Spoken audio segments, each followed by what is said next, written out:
جزاک اللہ جی. ناظرین بریک سے پہلے ایک میں نے سوال مفتی صاحب کے سامنے رکھا تھا، آپ کے لیے دوبارہ دہرا دیتا ہوں. اللہ تعالیٰ نے قرآن مجید میں 2 مقامات پر لوگوں سے کہا ہے کہ اپنی اولاد کو رزق کے خوف سے قتل نہ کرو، ہم تمہیں بھی رزق دیتے ہیں اور انہیں بھی رزق دیتے ہیں. تو اللہ تعالیٰ کا یہ وعدہ جو ہے یہ ظاہر سب کے لیے ہے، لیکن ہم دیکھتے ہیں کہ پھر بھی بہت سارے لوگ بھوک کی وجہ سے، رزق نہ ہونے کی وجہ سے خودکشی کر جاتے ہیں. اس کی وجہ کیا ہے؟ جی مفتی صاحب. بسم اللہ الرحمن الرحیم. دیکھیے زبیر بھائی، آپ نے علم کلام کا ایک اہم مسئلہ چھیڑ دیا، لیکن میں کوشش کروں گا کہ مختصر وقت میں جی مختصر آپ بتا دیں. بالکل کچھ باتیں عرض کر دوں. قرآن مجید کی جس آیت کی جانب آپ نے اشارہ کیا، وَلَا تَقْتُلُوا أَوْلَادَكُمْ خَشْيَةَ إِمْلَاقٍ نَحْنُ نَرْزُقُهُمْ وَإِيَّاكُمْ إِنَّ قَتْلَهُمْ كَانَ خِطْئًا كَبِيرًا. قرآن مجید فرقان حمید کو سمجھنے کے لیے اس کا سیاق و سباق اور پھر وہ کس موقع پر نازل ہوئی، یہ تمام تر چیزیں. چونکہ عرب اپنی بچیوں کو قتل کر دیتے تھے. امیر اس لیے قتل کرتے تھے کہ ہمیں کسی نہ کسی کو داماد بنانا پڑے گا، پھر بہت سارے معاملات ہوں گے. اور جو غریب تھے وہ اس لیے قتل کرتے تھے کہ ہم مفلس ہیں اور مفلسی کے سب وہ رزق کہاں سے کھلائیں گے. تو اس لیے اللہ تعالیٰ نے دیکھیے قرآن مجید میں دونوں مقامات پر وعدے کا لفظ نہیں ہے، یہ اس کا فضل ہے. نحن نرزقہم وإیاکم، نحن نرزقکم وإیاہم، 2 الگ ترکیب کے ساتھ یہ آیت ہے. تو کہ ہم تمہیں بھی رزق دیتے ہیں اور ان کو بھی رزق دیں گے.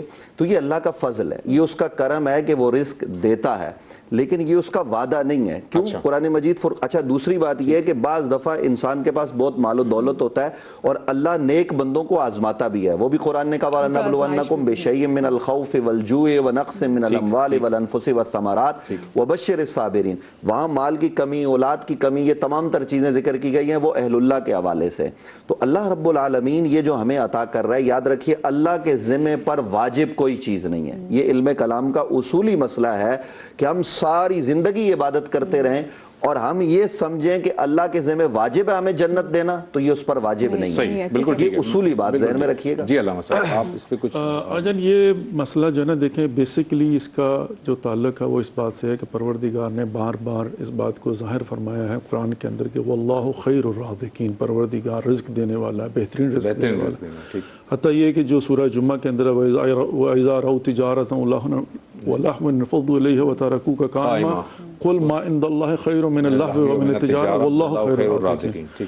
اچھا یہاں پر بھی جو ہے نا در حقیقت اصل بات کیا ہے کہ ایمان اور اعتقاد، کہ اگر انسان کا اپنے رب پر توکل ہے تو اگرچہ پروردگار پر واجب کچھ نہیں ہے لیکن خدا مختار کل ہے، خود واجب کر سکتا ہے اپنے اوپر اگر چاہے تو. جیسے بہت ساری چیزوں میں ہمارا عقیدہ ہے کہ پروردگار عادل ہے.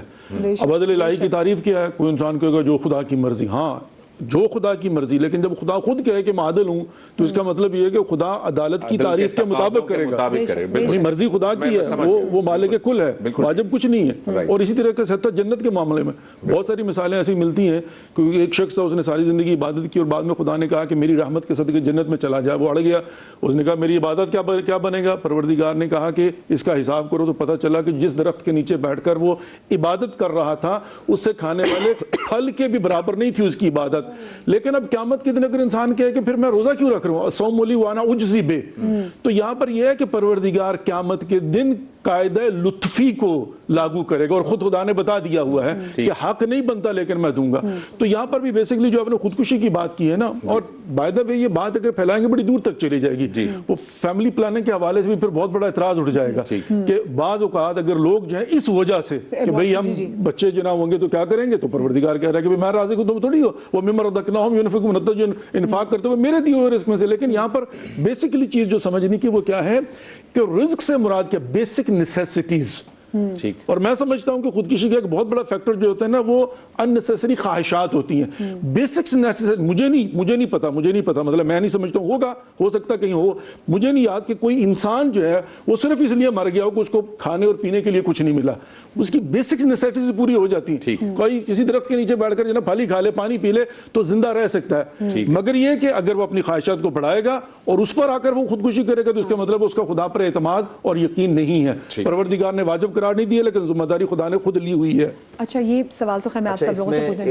ایک بات میں ایڈ کرنا چاہتا ہوں. مختصر کراچی شہر میں رہتے اگر کسی کے گھر میں کھانے پینے کو کچھ نہیں ہے، بالکل مفلسی کی حالت میں ہے، تو میں یہ سمجھتا ہوں کہ کراچی میں پھر بھی وہ بھوکا نہیں رہ سکتا. اتنے ادارے موجود ہیں جو اس کو ضرورت کا رزق دے سکتے ہیں. اور پھر دوسری بات یہ کہ قرآن اگر آپ کے پاس کھانے پینے کو نہیں ہے نا آپ کے بچوں کے لیے، تو آپ اس صورت میں حرام گوشت بھی کھا سکتے ہیں. قرآن نے یہ بھی اجازت دی ہوئی ہے، یہ اللہ کے رسول نے اجازت دی الگ چلا جائے گا. اچھا، کیونکہ یہ اسپیسیفکلی صحیح سوال بھی ہے کہ اگر آپ کسی ایسی آپ کا کام ایسا ہے کہ جہاں پر آپ کو پتا ہے کہ جو کمائی آ رہی ہے وہ حلال کی نہیں ہے، جو اس کی جہاں سے آپ کی سیلری وغیرہ آ رہی ہے، تو پھر آپ کو ایسے ٹائم میں کیا کرنا چاہیے. ساتھ میں بہت ساری ایسی آرگنائزیشنز ہیں، بہت ساری مارکیٹنگ ایجنسی جہاں پہ آپ کو پتا ہے آپ جھوٹ بول کے کوئی چیز لوگوں تک بیچ رہے ہو. جیسے آج کل تو اے آئی کا دور ہے، تو آپ ایسی چیزیں بنا رہے ہیں، آپ ایسے پروپیگنڈا والی پھیلانے والی کمپنی سے بھی کام کر رہے ہیں، تو جو اس کی ایسی تمام حرام چیزوں کی جو کمائی ہے گی وہ بھی حرام کی ہوگی. ایسی صورت میں پھر کیا کیا جائے؟ مال حرام ہے تمام کا تمام، اسی لیے تو حکم ہے کہ آپ نے اس طرف جانا ہے جو طیب مال ہے، اگرچہ تھوڑا سا ہو. رزق جو ہم کہتے ہیں نا، رزق میں اضافہ، یہ مال کا بڑھنا نہیں ہے. رزق میں اضافے کا مطلب ہرگز نہیں ہے کہ میرے پاس دھن دولت بہت زیادہ ہے، بلکہ رزق میں برکت کا مطلب یہ ہے کہ رزق کو آپ صحیح جگہ پہ استعمال کر رہے ہیں اور اس دل مطمئن بھی ہو. اس سے آپ کو جو سکون مل رہا ہے نا، دراصل یہ ہے رزق. رزق حلال کی جو صحیح تعریف ہے وہ یہی ہے.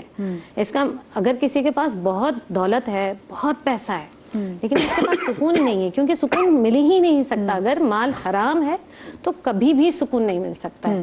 تو لہٰذا اس جانب جانا چاہیے جہاں پر مال کہیں نہ کہیں سے، یہ رزق کا وعدہ اللہ کا ہے. حضرت علی کرم اللہ تعالی وجہہ الکریم نے آپ دیکھیں کہ 30 ڈول نکال کے کھجوریں لی ہیں. اللہ اکبر. تو وہ القاسب حبیب اللہ ایسے ہی نہیں ہے، محنتی اللہ کا دوست ایسے ہی نہیں ہے. وہ مشقت کرتا ہے، محنت کرتا ہے، تب جا کے اسے پھل ملتا ہے. یہ جو ہم خانوادہ رسالت کی بات کرتے ہیں تو ان کے جو لقبے، ان کے ایک بات، کیونکہ سوال یہ آیا ہے کہ آج کل جو انفلوئنسرز ہیں، کیونکہ وہ تو پیسے لے کے چیزیں بہت ساری بیچتے ہیں اور ان کی وجہ سے اور بہت ساری خواتین جو بیوقوف بن کے یا لوگ بیوقوف بن کے وہ چیزیں خرید لیتے ہیں، تو کیا وہ جو ان کا کمایا ہوا پیسہ ہوگا جو کہ لوگوں کی طریقے سے گمراہی مینوپولیٹ کر کے کمایا ہوا ہے، مال حرام؟